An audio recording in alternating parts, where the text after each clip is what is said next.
What if I told you that the greatest fighter in MMA history never saw himself as a fighter at all? That the man who dominated two divisions, outclassed legends, and walked away at the peak of his power was once just a bullied kid who hated violence?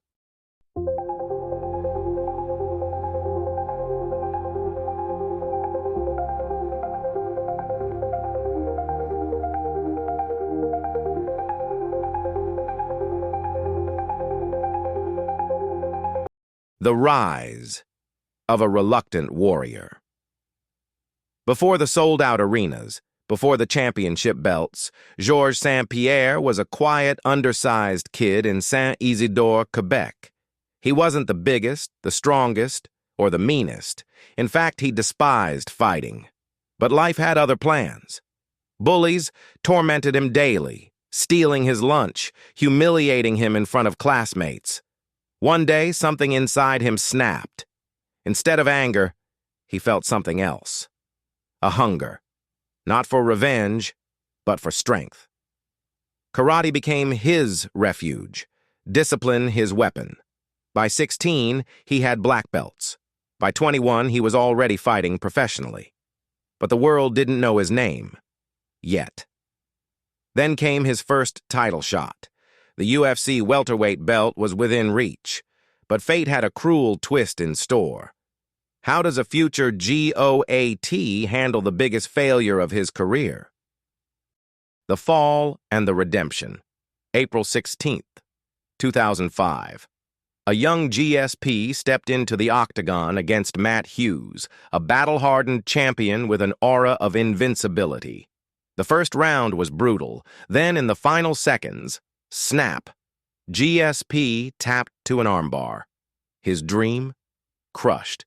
His shot at greatness slipping away. That night he made a vow.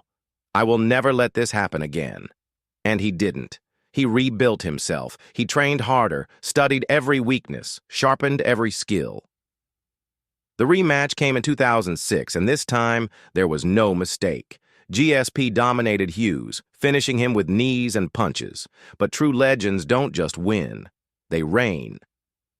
For the next 6 years, Georges St-Pierre was untouchable. Fighters came and fell.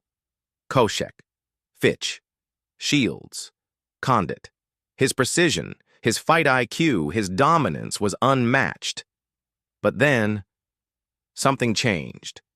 Why would the greatest fighter in the world walk away at his peak? The unexpected exit, and an even bigger return. After defending his title for years, GSP did the unthinkable. He left. No warning, no farewell fight. He just disappeared. Fans speculated. Did he fear losing? Was it injuries? The truth was far darker. GSP was drowning in pressure, paranoia, and the weight of expectations.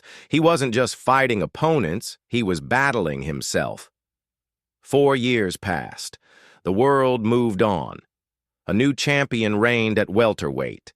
Then, out of nowhere, a shocking announcement. GSP was coming back. But not for his old title. For the middleweight belt. At 36 years old, moving up in weight against a bigger, younger Michael Bisping, many thought it was suicide. But when the cage door locked, the GOAT reminded everyone who he was. GSP dominated, bloodied, bruised.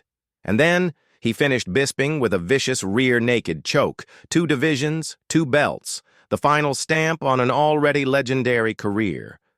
And once again, when no one expected it, he walked away. For good. The legacy of a GOAT. So now the question remains, is Georges St-Pierre the GOAT? He never failed a drug test. He avenged every loss. Furthermore, he ruled 2 divisions and walked away on top. But does his reign outweigh the longevity of John Jones, the dominance of Khabib, the fire of Anderson Silva? What do you think? Is GSP the greatest MMA fighter of all time? Let me know in the comments below, and if you love deep dives into legendary fighters, hit that subscribe button for more.